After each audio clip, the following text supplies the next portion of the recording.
They're constantly monitored by facial recognition cameras that are able to instantly put a face to a name. Now, the Chinese are also ranked. 红色是表示你的专注力显示得很高。 Teachers at this primary school in China 蓝色是走神了。 know exactly when someone isn't paying attention. 白色就是你可能跟网络还没有连接好。 These headbands measure each student's level of concentration. The information is then directly sent to the teacher's computer and to parents. China has big plans to become a global leader in artificial intelligence. It has enabled a cashless economy where people make purchases with their faces. A giant network of surveillance cameras with facial recognition helps police monitor citizens. Meanwhile, some schools offer glimpses of what the future of high-tech education in the country might look like. 做出选择吧 Good job! Classrooms have robots that analyze students' health and engagement levels. Students wear uniforms with chips that track their locations. There are even surveillance cameras that monitor how often students check their phones or yawn during classes. These gadgets have alarmed Chinese netizens.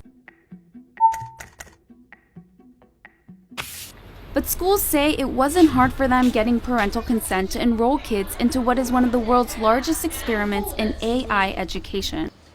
A program that's supposed to boost students' grades while also feeding powerful algorithms. 为了就是国家的这个研究呀、发展呀，我觉得是没有问题的。 The government has poured billions of dollars into the project, bringing together tech giants, startups, and schools. We got exclusive access to a primary school a few hours outside of Shanghai. 同学们早上好。 To see firsthand how AI tech is being used in the classroom. For this 5th grade class, the day begins with putting on a brain wave sensing gadget. Students then practice meditating. 现在想象我们眉心有一点柔和的光芒绽放。 The device is made in China and has 3 electrodes, 2 behind the ears and 1 on the forehead. These sensors pick up electrical signals sent by neurons in the brain. The neural data is then sent in real time to the teacher's computer. So while students are solving math problems, a teacher can quickly find out who's paying attention and who's not. 说明这段时间他是有点在那走神的。 A report is then generated that shows how well the class was paying attention. It even details each student's concentration level at 10-minute intervals. It's then sent to a chat group for parents. 就是他可以看到每个人的评分。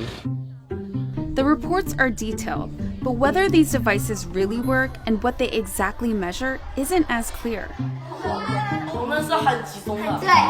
We were curious if the headbands could actually measure concentration, so one of our reporters tried on the device. 但我没有感觉自己特别集中。This is a new technology with still fairly little research behind it. Theodore Zanto is a neuroscientist at the University of California, San Francisco. He was surprised to learn that this tech, called electroencephalography, also known as EEG, is being used in the classroom on children. It's usually used by doctors in hospitals and labs.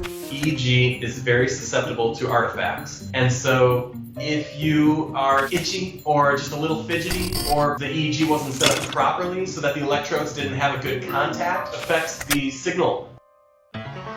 Despite the chances for false readings, teachers told us the headbands have forced students to become more disciplined.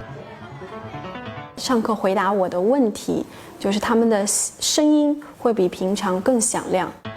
Teachers say the students now pay better attention during class, and that has made them study harder and achieve higher scores. 上课认真听讲，作业做的基本上是全对的。 But not all students are as enthusiastic.